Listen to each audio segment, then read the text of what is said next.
Estamos retornando com o programa De Olho na Comunidade nesta quarta-feira, aqui pela RTV Estúdios Braço do Norte, hoje recebendo Robson Sombrio, ele que é psicólogo, e também o médico, o doutor Luiz Carlos Fornaza, aqui de Braço do Norte. O tema do programa de hoje é violência, e aí uma coisa gera a outra. Depois eu quero perguntar para o doutor Luiz Carlos Fornaza o seguinte, porque o estresse, essa correria, não traz só problemas psicológicos, mas também problemas para o físico, para o corpo da pessoa, não é só para a mente. Então depois eu quero saber dele, o que acaba ocasionando, quais são as consequências do estresse, da correria, dessa loucura que nós estamos vivendo atualmente. Robson, voltando a falar da questão de psicologia, vamos aí, eu não quero adentrar nos fatos que ocorreram nesta última semana, como eu disse agora há pouco, mas eu quero pegar isso como base. Nós tivemos um assassinato nesta última semana em Braço do Norte, e foi já provado pela polícia, por testemunhas, que foi, na verdade, um crime motivado por uma vingança. Aí eu pergunto, dentro da psicologia, isso tem explicação? Por exemplo, uma raiva, uma mágoa, pode levar a pessoa a uma loucura dessa, sem medir as consequências? Israel, é importante ficar claro que as pessoas do senso comum, um fato desse em Braço Norte, querem a resposta pronta, de um profissional da psicologia, mas o que eu gostaria de dizer para todos e até mesmo para você, é difícil a gente analisar um caso com pouca informação. Cada caso é um caso, na verdade. Exatamente, é que na verdade, se a gente até parar para analisar como é que o psicólogo trabalha, Na verdade, o psicólogo trabalha com a informação que o cliente dá, com a informação que o paciente está dando para ele, que ele vai trabalhar com aquelas informações. Todo um histórico, Tem todo um histórico. E assim, de uma situação isolada, é difícil a gente dizer, não, ele fez isso por causa disso, ele fez isso por causa daquilo. Não, tem que ter informações. A gente tem muito pouca informação e também não é o caso, a gente está analisando, a gente pode sim fazer uma forma mais ampla, tentar entender, No geral. Então vou entrar até um pouquinho na questão de Braço do Norte, regiões menores, por que a gente fofoca? Por que existe a fofoca? Então vamos lá. Por quê? O que é a fofoca? É uma forma de tentar entender, conhecer o ser humano, que é uma coisa legal, saudável, mas entre aspas saudável, Porque na verdade quando as pessoas fazem comentário da vida das outras pessoas, elas querem tentar entender a si próprio e ao outro. Nesse caso é a mesma coisa, é um tipo de situação que é uma fofoca, que é poucas informações, infelizmente não tem como dizer, fez isso por causa disso, fez isso por causa daquilo. É uma coisa que é difícil de falar por isso. O que é importante ficar claro aqui, o que eu penso, é que Braço do Norte, digo por Braço do Norte é uma cidade de perto de 30 mil habitantes, ela está com característica de cidade grande. Em que sentido? A gente não vê mais ninguém conversando na rua, a gente não vê mais ninguém saindo para ir na casa do vizinho tomar um café. Sempre, por exemplo, se o Júnior me convida para ir na casa dele, eu vou na casa dele, a gente sempre tem um álcool, vamos lá tomar uma cervejinha. Não que isso não seja legal, é saudável, só que na medida certa. E Braço do Norte, cidade pequena, está com característica de cidade grande, não vejo mais vizinho conversando, não vejo mais ninguém nas esquinas, isso que acaba também ajudando a tanto estresse, a tanta ansiedade, porque todo mundo gosta de falar a sua história de vida. Não tem ninguém de nós aqui que se pedir para falar a nossa história de vida, nós vamos falar com muito orgulho. Naquele dia eu viajei para tal lugar, naquele futebol eu fiz aquele gol. Nós gostamos. E o que está acontecendo? O ser humano está muito fechado dentro da sua casa. Está muito retraído, muito tudo o eu, mas sem dividir com os outros. Pegamos a doença dos norte-americanos, se fechando cada vez mais, cada um no seu casulo. Exatamente, até aquela questão bem velha, já que até a psicologia vem colocando e a medicina junto também.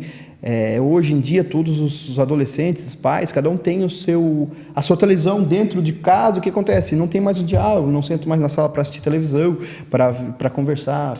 Até que ponto a tecnologia trouxe esse isolamento do ser humano?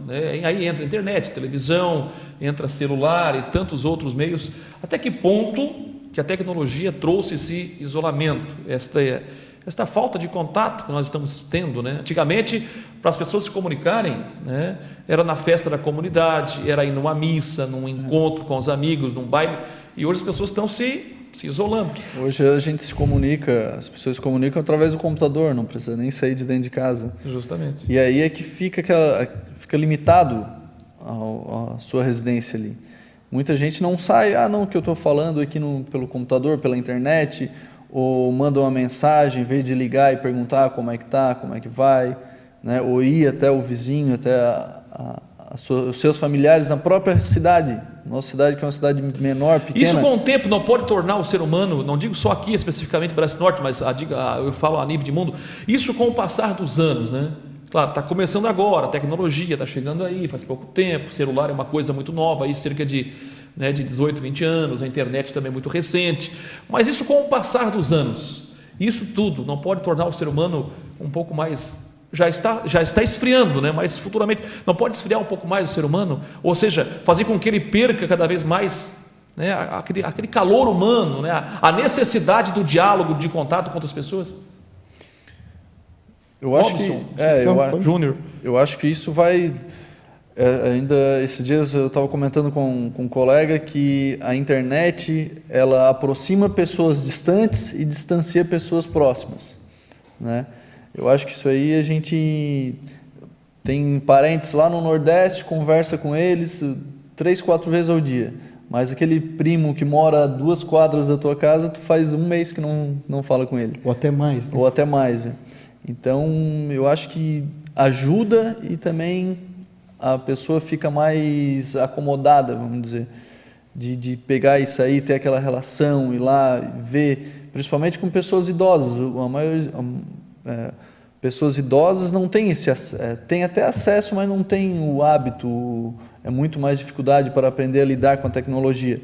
Então, aquilo ali vai limitar bastante. Então, a tua avó, tu poderia ir lá conversar, fazer um carinho na avó, e ela se sente muito bem com isso. A gente não, às vezes, passou 1 mês, passou 1 ano e não fez nenhuma visita, vamos dizer. Mas, por outro lado, aquelas pessoas que têm muita distância estão bem próximas, né? Bem interessante a colocação do Dr. Júnior. Bem pertinente também, né? A gente pode pensar, então, um pouquinho melhor sobre a tecnologia, né? Até que ponto ela nos ajuda e até que ponto ela nos atrapalha. As pessoas que estão em casa podem fazer essa reflexão. Claro que tecnologia é bom, mas será que vale a pena? Tem que saber dosar. Trazer na balança, né? Qual o benefício e qual o prejuízo disso? Não, com certeza traz muitos benefícios. Né? Com certeza. Hoje, um livro que antes eu estudava, um livro com 1000 páginas, hoje eu coloco no meu celular o livro inteiro. Então, isso traz fica muito fácil, facilidade, de acesso a tudo. Então, tudo que a gente quiser, vamos dizer, coloca na internet e aparece. Só que tem pessoas que Só talvez que tem não que saber sabem filtrar usar, né? isso. Tem que saber filtrar. Isso acontece muito no consultório. Vamos dizer, eu tenho um determinado de patologia no estômago. Né? Vamos ter uma bactéria que mora lá no estômago, metade da população não causa nada. Só que tem uma fração lá que pode vir a desenvolver um câncer no estômago. Então, eu explico para o paciente, no retorno o paciente vai dizer, doutor, eu coloquei na internet e disse que essa bactéria causa câncer de estômago. Né? Então, a gente fica naquela não, a senhora tem que entender que não é bem assim, tem que filtrar o que se tem na internet. Não é tudo que está ali que é verdadeiro. Mesma coisa na televisão, no rádio, no jornal, tudo. Então, tem que saber ter o bom senso, né? Estamos com o programa De Olho na Comunidade, nesta quarta-feira, recebendo o Dr. Júnior, né, Dr. Luiz Carlos Fornaza, como disse o Dr. Robson, né, o Júnior, como mais conhecido aqui em Braço Norte, e o Robson Sombrio, que é psicólogo, falando sobre estresse, correria do dia a dia, as consequências para a nossa vida, para a nossa saúde, um programa todo especial para você da região sul de Santa Catarina. Dr. Luiz Carlos Fornaza, ainda sobre o estresse. Estamos aí falando de psicologia, muito psicologia, né? Que, na verdade, hoje muito se busca, né? No dia a dia. As empresas estão cada vez mais preocupadas com a saúde mental dos seus trabalhadores. Mas o estresse, a correria, né? Essa impaciência toda, a busca por querer sempre mais, traz consequências para a nossa saúde também, além do psíquico? Traz, com certeza traz. Uma pessoa que tem assim, um nível de estresse elevado, que se preocupa no trabalho, e não importa qual o tipo de trabalho, todo trabalho tem a sua porcentagem de estresse. Porque o outro não pensa, ele só vai lá, faz o trabalho manual, mas aquela repetição do trabalho manual gera um estresse. O outro não carrega peso, não faz, só trabalha sentado. Às vezes 3, 4 vezes mais estresse do que um que só trabalha trabalho manual. Isso acarreta vários fatores de patologias, de doenças que acontecem no nosso organismo, como infarto, obesidade, não que vá causar uma úlcera gástrica, mas o estresse deixa a pessoa mais habituada a um hábito de vida ruim. Então, aquele hábito de vida ruim vai trazer a patologia do intestino, que é úlcera, gastrite, refluxo, né? Uma pessoa com estresse na correria, de não perder tempo, de sentar 3 minutos para fazer uma refeição saudável, ela vai lá e come um cachorro quente ou alguma outra coisa mais rápida, em vez de tomar um suco natural, toma um refrigerante. Então, aquilo ali, aquela agressividade diária, vai trazer o problema para a saúde, né? E as pessoas não observam isso, né? Acham que o estresse traz só problemas, aí pode acarretar, pode ocasionar uma depressão, mas não, o nosso físico também, o nosso corpo sente. E muito, né? Sente muito.